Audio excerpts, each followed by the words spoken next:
3 people, including an 8-year-old student, are dead after a shooting in an elementary school special needs classroom. We'll have the latest from San Bernardino. Neil Gorsuch is officially the newest member of the Supreme Court. We'll hear from the swearing-in ceremony. And Chicago police forcibly dragged a man off a plane. See the dramatic video coming up. Annenberg TV News is next.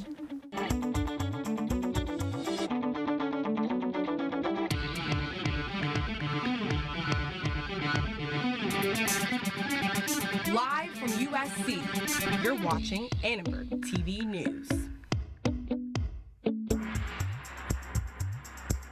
Cedric entered the classroom and from what we understand, without saying anything, armed with a large caliber revolver, opened fire on his wife. A man shot and killed his estranged wife, an 8-year-old boy, and himself in what police are calling a murder-suicide. Good evening, I'm Gabriella Vidal. And I'm Jake Ingracia. A 4th victim, a 9-year-old, is hospitalized and in stable condition tonight. The shooting.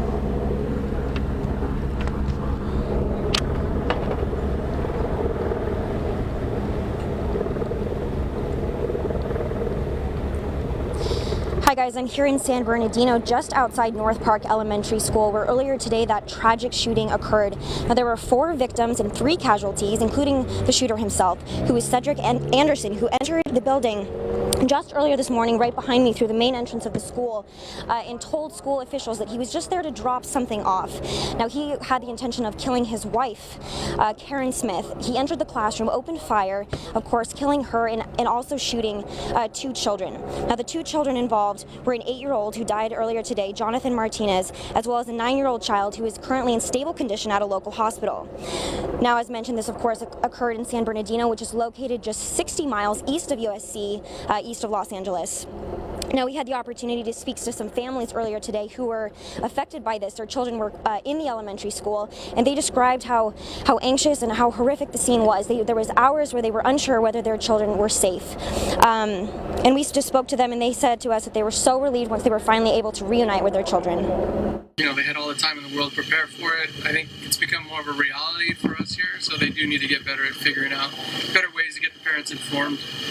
Up into, it took several hours before we knew if our daughter was okay or not. That's not acceptable. So I called my husband, and I'm like, did you hear anything from the school? And he said no. And so we're both freaking out, and so I had to leave work, and my coworkers were freaking out because I was hyperventilating, and I had to get my other coworker to drive me home. We also spoke to police and medical officials here in San Bernardino who said they will be offering medical services and mental health services to anybody who is interested in them during this time after this tragic incident. Now, North Park Elementary School will be closed for 2 days following today's events. In San Bernardino, Madison Weil, back to you guys in the studio. Thanks, Maddie. In the aftermath of the shooting, California state representatives shared their condolences on Twitter.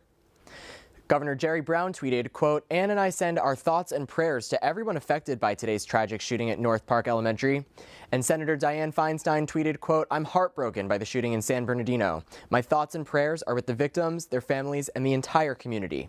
And to get a better understanding as to how families cope with the death of a child, I spoke with grief expert David Schoenfeld. For trauma, you're also going to want to make sure that the children feel safe and that they understand the steps that are being taken to keep them safe.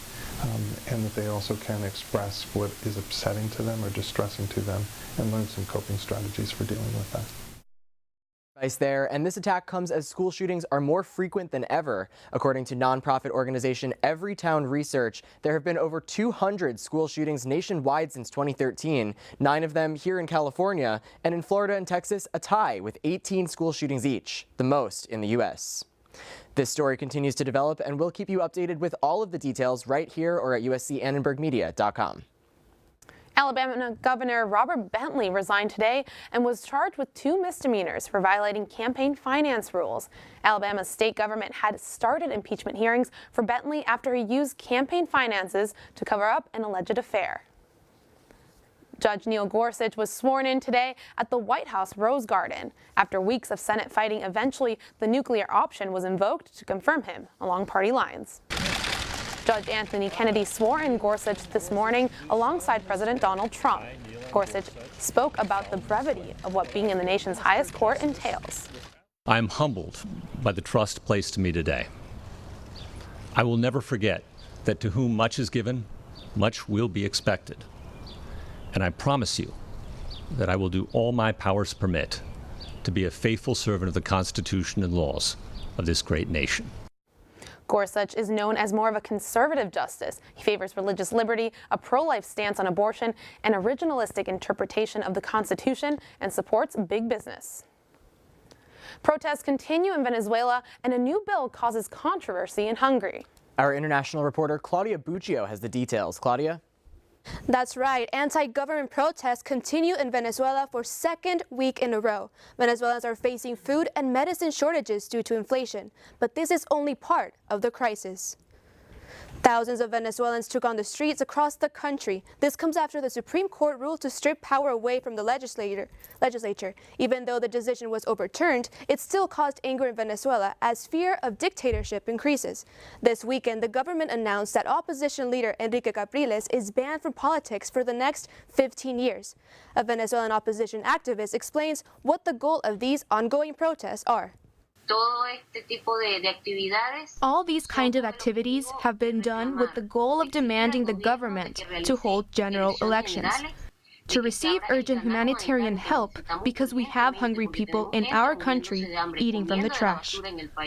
We also want political prisoners to be released. On Sunday, President Nicolás Maduro said that he is eager for regional elections to take place. The opposition still believes that this effort is not enough for change to happen. The Central European University in Budapest is at risk after closing or moving after the Hungarian president signed a bill that sets new restrictions on foreign universities. The new bill would require that the Hungarian government and the home country of the university establish a bilateral agreement within 6 months. This would affect countries outside the European Union. It also requires universities to establish campuses in their home countries as well as Hungary by the end of the year. The Central European University is an English-language university accredited by the U.S. and Hungary. However, it does not have a campus in the U.S. On Wednesday, we'll have another demonstration.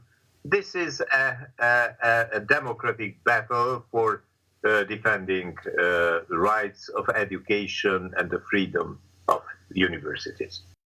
The university is fighting to stay in Budapest. I spoke to a Hungarian student who attended the protest on Sunday and hopes to enroll at CEU. It's the best university, not only in Hungary, in the courses that it teaches, but also in Central Europe and recognized worldwide, especially in research of economics and social sciences. So I think it's very sad, and Hungary loses a lot of opportunities. While negotiations between the university and the Hungarian government continue, countries such as Lithuania and Poland have continued to relocate. Back to you, Jake and Gabriella. And New York will be the first state to make tuition free for 2- and 4-year public colleges. Students who wish to take advantage of the program must meet certain stipulations. Their annual income must not exceed $100,000. They must take a minimum of 30 units per school year, and students must live and work in New York while taking advantage of the program. The hardest part about starting a trend is just getting the first person to step up and actually do it. And that's true every single time. And we've seen it with gay marriage in different countries and even in different states here. With just the more people who step up, the more people who take that first step, it just gets the ball rolling.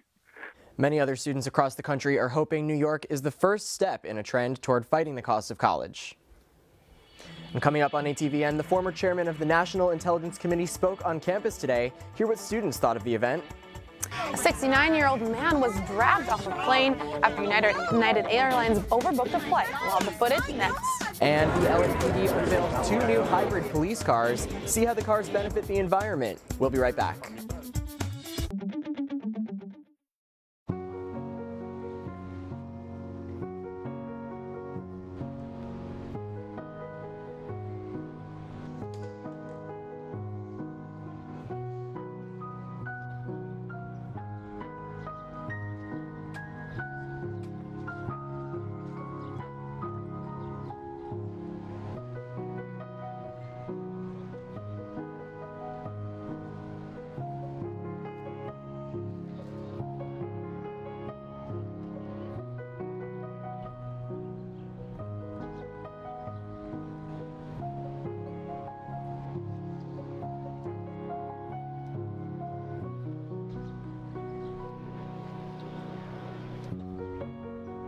We'd do anything for kids. Yet 1 in 5 children in the U.S. struggle with hunger. Help end childhood hunger near you. Learn how at feedingamerica.org.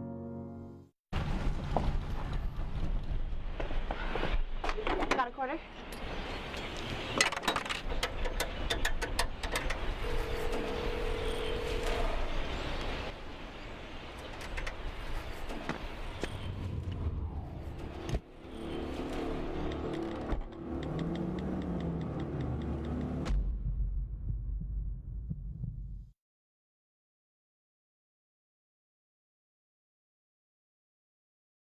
Police at Chicago O'Hare dragged a man off a United Airlines flight who was asked to give up his seat because of an overbooked flight.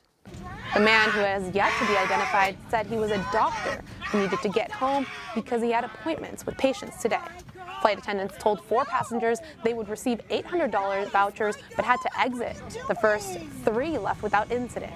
After being dragged off, the man made his way back onto the plane but was forcibly removed once again. United CEO Oscar Munoz responded saying, quote, "I apologize for having to reaccommodate these customers. Our team is moving with a sense of urgency to work with authorities and conduct our own detailed review of what happened." Videos of the incident were posted on Twitter by other passengers on the flight. And such dramatic video there. Well, today, the Los Angeles Police Department and Ford Motor Company unveiled the world's first pursuit-rated hybrid patrol car. Annenberg Media's Beverly Pham has more on how LAPD is investing in the future of transportation. Start with the Ford Fusion, then make it pursuit ready. There is nothing more important to a cop on the street than the car he drives or she drives, and the way that they relate to it and the way it helps them to do their job. The new police responder hybrid sedan has an upgraded suspension and brakes, additional safety measures for officers, and heavy-duty tires. I'm really happy when a manufacturer just doesn't look at their bottom line, but looks at my bottom line and sees what it is that we need. Southern Californians are all too familiar with police pursuits. However, pursuits are only a small percentage of police work. Pursuit-rated hybrid patrol cars such as this one are in high demand for other reasons, such as their sustainability and their ability to cut down on costs. Ford estimates the hybrid will save about 1,500 gallons of fuel per year, or almost $4,000 per vehicle.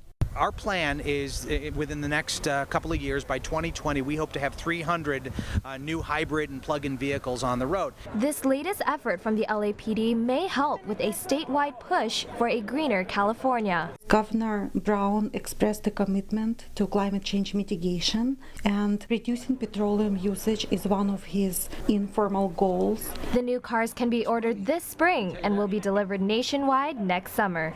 For Annenberg Media, I'm Beverly Pham. So I heard the drought might actually be over, finally. Yeah, Addie Stafford is over at the Maps with details and this week's forecast. Addie? Thank you so much, Jake and Gabby. Yes, I will be giving you guys some drought details later, but first let's check out those current conditions. 69 degrees outside, lots of sunshine, wonderful night out there in Los Angeles. But let's check out the mountains for tomorrow. Big Bear is looking at a chilly 55 degrees, but pretty nice for the slopes. Pretty much high 70s. We got 87 in Palm Springs. Now let's check out the coast. Malibu is looking at 66 degrees for tomorrow. Low 70s throughout the rest of the area. Northridge is 77. Finally, let's check out the USC area. We got 75 degrees tomorrow at USC. Now let's check out your 5-day forecast. We got a wonderful week ahead, lots of sunshine, highs in the low 70s and lows in the 50s. Lots of sunshine, but partly cloudy weather there on Thursday, but a great week coming for you guys ahead. Now, as I said before, I have some drought details for you guys. On Friday, California Governor Jerry Brown said the long 5-year California drought emergency has ended. So the drought days are over, or are they? Although California is no longer in a state of emergency, USC professor and expert in conservation, Dr. Travis Longcore, warns that the drought could be back soon. Some of the water conservation actions that people have been taking, perhaps they won't continue. Plan for the fact that we will always have around the corner the possibility for the next year or the next stretch of years to be a low rainfall year. Longcore says weather in California moves in a wet to dry cycle. He encourages California residents to continue conserving water to prepare for future droughts to come. So hopefully we keep up conserving water, because obviously there's going to be a drought right around the corner because of that cycle in California that we see. And all that sunshine coming up. Addie, thank you so much for that. Thank you, Addie. And former National Intelligence Council Chair Dr. Greg Treverton spoke at an event titled National Intelligence at a Crossroads Monday afternoon. The School of International Relations hosted a discussion with Treverton, an experienced national security veteran. IR student Larkin Wynn talked to us about what she learned from the talk. When you're talking to policymakers in particular, trying to give them intelligence, you have to give them some sort of, you have to like frame their question in a way that will help them answer the question that they want to know, but also at the same time, it's good to provide them with questions that they may not have thought about themselves. Treverton served as chair from 2014 to 2016, and during his term, he worked directly for the Director of National Intelligence, James Clapper. On Wall Street today, the stock markets closed only slightly higher. The Dow closed up 2 points to a total of 20,658. The Nasdaq was up about 3 points and closed at 500,880. The biggest gainers was the Whole Foods, which went up 10% after news that an activist investor purchased a large share in the company.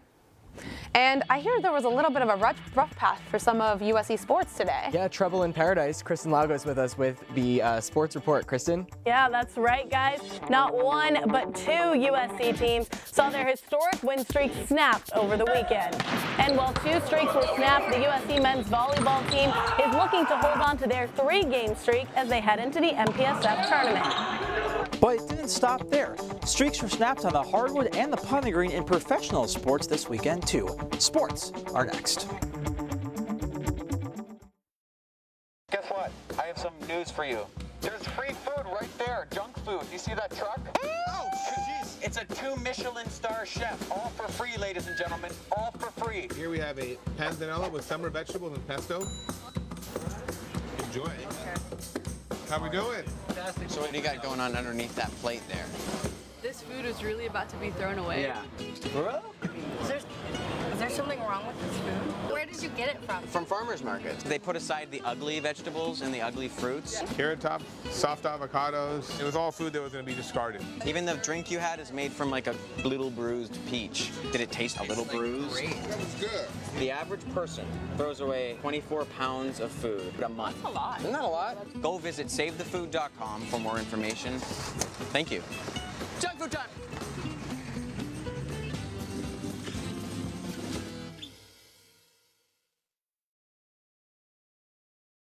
Adventure can be found anywhere, but the best place to start is in the forest. I spy something beginning with S. Snow? No. Snow-covered trees. Nothing to do with snow. Head outside to discover incredible animals and beautiful plants that come together to create an unforgettable adventure. Wow. So grab your loved ones. Don't even. And explore a world of possibilities. Come on, this way. Visit discovertheforest.org to find the closest forest or park to you. Welcome back to ATVN. Breaking news tonight coming from the National Hockey League. The Los Angeles Kings have fired head coach Daryl Sutter and general manager Dean Lombardi. This comes after the Kings missed the playoffs for the second time in 3 years and finished with their worst record since 2009. The team also announced that they have promoted former defenseman Rob Blake to general manager, while Luc Robitaille will be their new team president. And it was a rough weekend in the water for the USC women's water polo team. Number 1 USC lost its first match since 2015 as number 2 Stanford snapped its 52-game win streak. The women of Troy trailed throughout the game, failing to convert on 6 different power plays.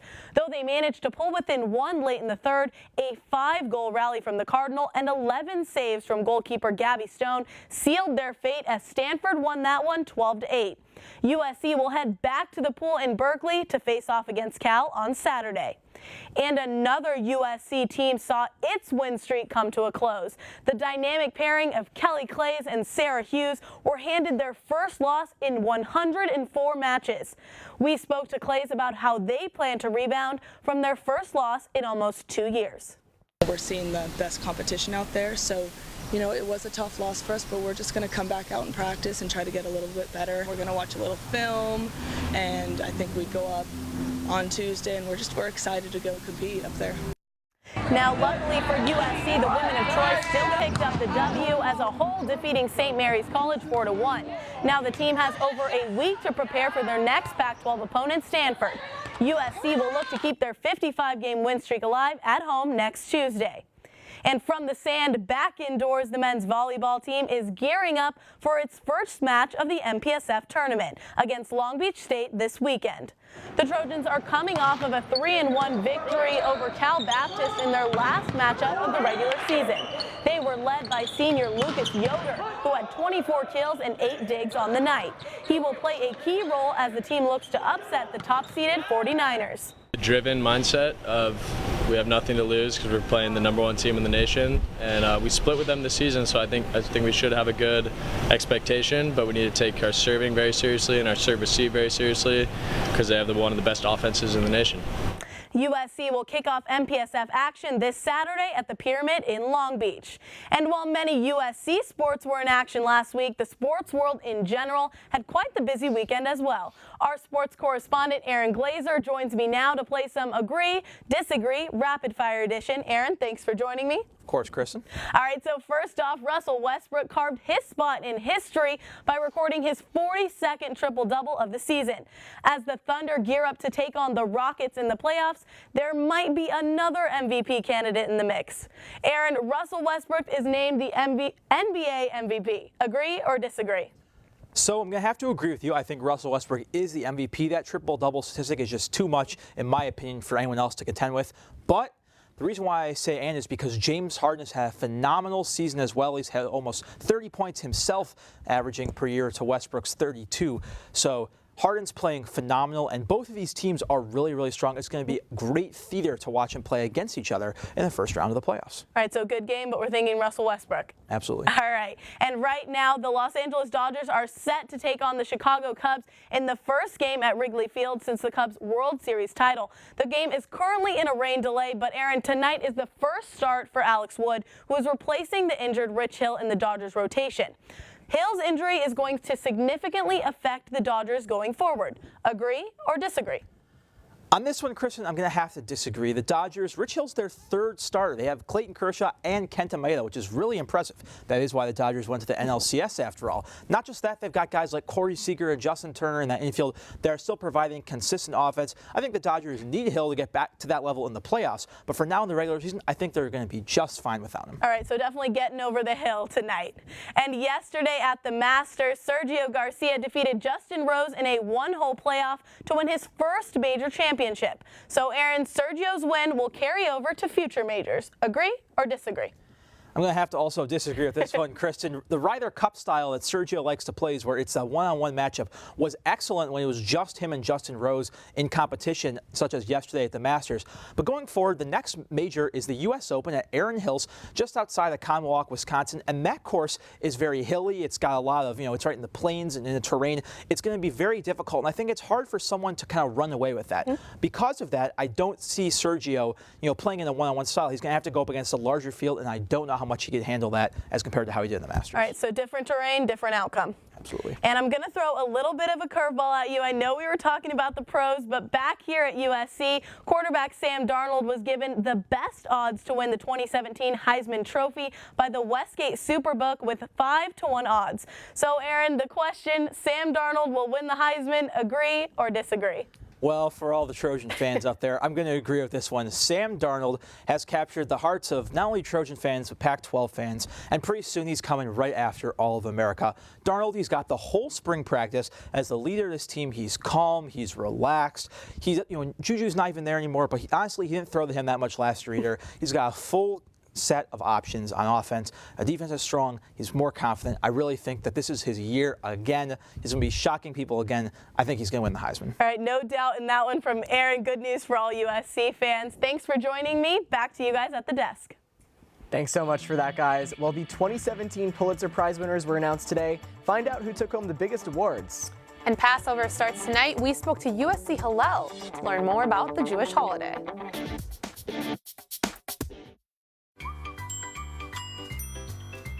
Fancy pants peanut butter? A big screen television? You haven't even bought a sofa yet. A motorcycle? When your father finds out, he's gonna flip his shoes with 2 buckles? What do you even need 2 buckles for? Mr. Big Shot, buying whiskey shots for everybody in the bar. From the looks of it, I'd say nobody even remembers. Feed the pig.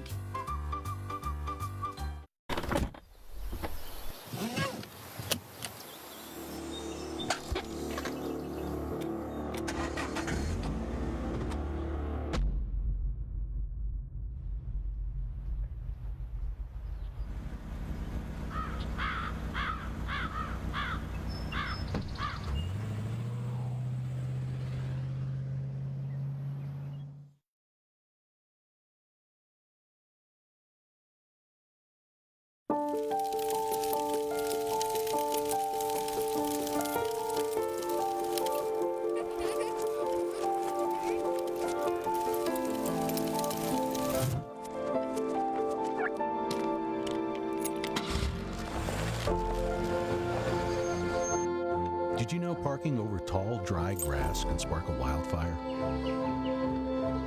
Only you can prevent wildfires. And we have an update for you on the San Bernardino shooting. Let's go back to Annenberg Media's Madison Weil, who is live outside North Park Elementary School with breaking details. Maddie?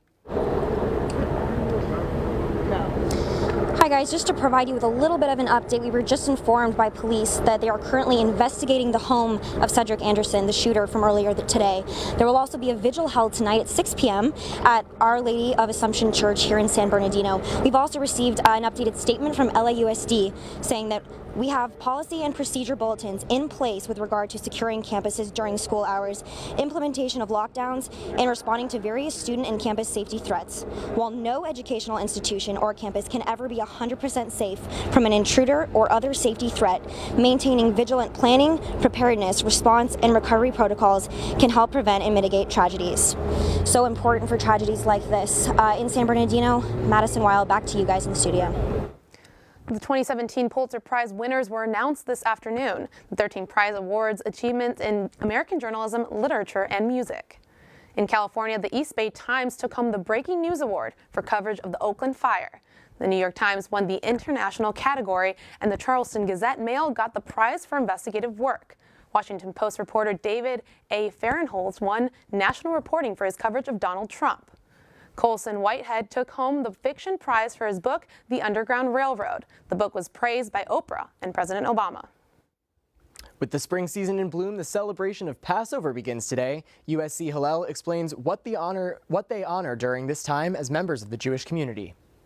So Passover begins with 2 seders. We're doing a big first night seder here, and seder means order in Hebrew, so you have to go through a certain order of events, and you tell the story of the Exodus and how, Jews were slaves in Egypt, and then the steps that happened in the story that went on to then result in freedom and are traveling to Israel. Thanks for watching Annenberg TV News. From everyone at Annenberg Media, I'm Jake Ingrassia. And I'm Gabriella Vidal. You can watch us on the web at uscannenbergmedia.com. Good night.